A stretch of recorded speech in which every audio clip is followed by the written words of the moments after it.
বন্ধুরা, আজ আমি তোমাদের গীতার অমূল্য 10টি উপদেশ নিয়ে আলোচনা করব। গীতা কেবল ধর্মগ্রন্থ নয়, এটি কিন্তু জীবন পরিবর্তনের এক জাদুকরী পথ নির্দেশিকা। বন্ধুরা, আজ আমরা একটা জ্ঞান সূত্র নিয়ে আলোচনা করব, যা হাজার হাজার বছর আগে বলা হয়েছিল, কিন্তু আজও তার মূল্য একটুও কমেনি। ভগবত গীতা। এই বক্তৃতা শুধুমাত্র ধর্মীয় নয়, এটা কিন্তু বাস্তব জীবনের শিক্ষা। 1 নম্বর, কর্তব্য পালনই শ্রেষ্ঠ ধর্ম। হে অর্জুন, তুমি শুধু তোমার কর্তব্য করো, ফলের চিন্তা করো না। এই কথাটা আমাদের শেখায়। আমরা যদি প্রতিদিনের দায়িত্ব ঠিকভাবে পালন করি, সাফল্য আপনা আপনি আসবে। তুমি যদি ছাত্র হও, পড়াশোনায় মনোযোগ দাও। তুমি যদি মা হও, সন্তান প্রতিপালনে আন্তরিক হও। কর্মফল নয়, কর্মপথ সঠিক হলে জীবন বদলে যায়। মনে রেখো, বিশ্ব তোমার দায়িত্ব পালন দেখে ফল নয়।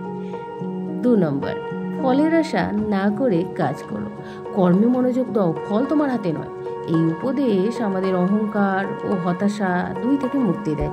তুমি যদি কাজ শুরু করো লাভের চিন্তা নিয়ে, তবে তুমি কিন্তু ব্যর্থ হবে।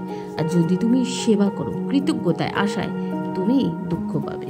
যে নির্লোভভাবে কাজ করে তার জীবনে আসে প্রকৃত শান্তি। উপদেশ নম্বর 3, নিজেকে চিনো। আত্মা অমর, এই শরীর নশ্বর, আত্মা চিরন্তন। তোমার শরীর ধ্বংস হবে, কিন্তু আত্মা নয়। যদি তুমি নিজেকে আত্মা হিসেবে ভাবো, ভয় দূর হবে, লোভ কমে যাবে। নিজের ভেতরে শক্তিকে চিনে নাও, তুমি অনেক বড়। উপদেশ 4, রাগ ও লোভের দমন করো। রাগ মানে ধ্বংসের শুরু, লোভ মানে বন্ধনের জাল। রাগ করলে সম্পর্ক নষ্ট হয়, লোভ করলে মানসিক শান্তি যায়। যে নিজের রাগ লোভ জয় করতে পারে, সেই পৃথিবী জয় করতে পারে। উপদেশ 5, সংযমে মুক্তি। ইন্দ্রিয় সংযমে প্রকৃত সুখ। খাবার, ঘুম, যৌনতা, মোবাইল সবকিছুতে লাগাম না থাকলে ধ্বংস নিশ্চিত। সংযম মানে নিজেকে বেঁধে রাখা নয়, নিজেকে শক্তিশালী করে তোলো। আত্মা সংযম মানে নিজের জীবনকে নিজের হাতে রাখা। উপদেশ নম্বর 6, ধৈর্য এবং অধ্যবসায়। আত্মা অমর, তুমি চিরঞ্জীব। তাই হতাশা তোমার জন্য নয়। জীবনে যারা সাফল্য পেয়েছে তারা ব্যর্থতা দেখেছে, কিন্তু থেমে যায়নি। গীতার শিক্ষা, চেষ্টা করে যাও, ফল তুমি না জানলেও ঈশ্বর জানেন। ধৈর্য মানে ঈশ্বরের উপর আস্থা রাখা। উপদেশ 7, ঈশ্বরের প্রতি সম্পূর্ণ সমর্পণ। তুমি সবকিছু আমাকে অর্পণ করো, আমি তোমার সমস্ত পাপ মুক্ত করব। সম্পূর্ণ ভরসা করো, তারপর কাজ করো। যখন ভয় পাবে বলো, আমি একা নই, কৃষ্ণ আমার সঙ্গে আছে। সমর্পণ মানেই পরাজয় নয়, এটা বিশ্বাসের বিজয়। উপদেশ 8, প্রত্যেকে নিজের কর্মের জ্ঞানের জন্য বা প্রত্যেকে নিজের কর্মের জন্য দায়ী। তোমার ভবিষ্যৎ নির্ধারণ করে তোমার বর্তমান কর্ম। ভাগ্য বলে কিছু নেই, আছে কর্ম। অন্যকে দোষ না দিয়ে নিজেকে ঠিক করো, কর্মই তোমার কপাল লিখে। উপদেশ 9, মায়া মোহ থেকে মুক্তি হও। এই জগতে সবকিছু মায়া, মোবাইল, টাকা, নাম সবই ক্ষণস্থায়ী। এগুলির পিছনে না ছুটে তোমার আসল লক্ষ্য খোঁজো। মায়া থেকে মুক্তি মানে আসল সুখ খোঁজা। উপদেশ 10, সদা স্থিতপ্রজ্ঞ হও।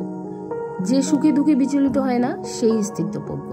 আজ খারাপ সময় যাচ্ছে, চিন্তা করো না, বদলাবে। আজ খুব ভালো যাচ্ছে, অহংকার করো না, সেটাও বদলাবে। জীবন বৃত্তে স্থির থাকা মানে গীতার যোগ পথে চলা। বন্ধুরা, আজকে আমরা গীতার এমন 10টি অমূল্য উপদেশ জানলাম, যা শুধু পড়ার জন্য নয়, জীবনের আচার করার জন্য। আর গীতা আমাদের জীবন যুদ্ধের অস্ত্র দেয়, চিন্তা, চরিত্র ও চেতনার অস্ত্র। আজ থেকে প্রতিজ্ঞা করো, আমি ফলের জন্য নয়, কর্তব্যের জন্য কাজ করবো। আমি রাগ, লোভ, মোহ থেকে মুক্তি থাকার চেষ্টা করবো। আমি নিজেকে ঈশ্বরের বিশ্বাস করব। আর গীতার শিক্ষা কেবল পাঠ নয়, এটি এক অনুশাসন, এক চেতনা। আজ তুমি শুনলে গীতার 10টি উপদেশ, কিন্তু প্রশ্ন হলো, তুমি কি কেবল শুনলে নাকি জীবনে আনতে প্রস্তুত? একটা কথা খুব পরিষ্কার করে বলি, গীতা কেবল একটা ধর্মগ্রন্থ নয়, এটি কোনো এক সম্প্রদায়ের নয়, এটি গোটা মানব জাতির জন্য। গীতার প্রতিটি শ্লোক যেন জীবন বদলের মন্ত্র। আজ তুমি জেনেছো, কর্তব্য পালন করতে হবে, রাগ লোভকে জয় করতে হবে, ফল না ভেবে কাজ করতে হবে, নিজেকে চিনতে হবে, আত্মসংযমে মুক্তি খুঁজতে হবে, ধৈর্য রাখতে হবে, পরম শক্তির উপর বিশ্বাস রাখতে হবে, কর্মের প্রতিদান নির্ধারিত। মায়া মোহ থেকে মুক্ত হতে হবে, স্থির বুদ্ধিকে ধরে রাখতে হবে। কিন্তু বন্ধুরা, বাস্তব জীবনে কি হয়? আমরা কাজ শুরু করি, কিন্তু মাঝে হতাশ হই। আমরা রাগ করি, বলে আমি তো মানুষ, আমি ফল না পেলেও ভেঙে পড়ি। কেউ অপমান করলে আত্মার কথা ভুলে যাই। কিছু হারালে মায়া থেকে মুক্ত না হয়ে কাঁদি। এটাই তো আমাদের সমস্যা। গীতা শুধু বিশ্বাস নয়, এটি অভ্যাসে পরিণত করতে হবে।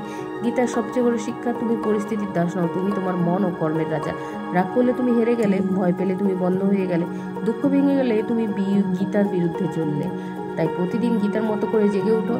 দিনের শুরু গীতার 3টি উপদেশ। আজ আমি কর্তব্য করব, ফল নিয়ে চিন্তা করব না। 2 নম্বর, আজ আমি রাগ, লোভ, মোহ থেকে নিজেকে রক্ষা করব। 3 নম্বর, আজ আমি জানি আমি আত্মা, আমি অমর, আমি শক্তি। তোমার শক্তি কোথায় আছে জানো? তোমার শক্তি আছে তোমার চেতনায়, তোমার সচেতনায়।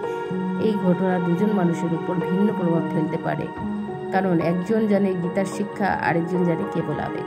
যে মানুষ গীতার উপদেশ জীবনচর্চায় আনে তার কিন্তু প্রতিদিন চিন্তা পরিষ্কার, প্রতিক্রিয়া সংযত, হতাশার মুখেও আশার আলো।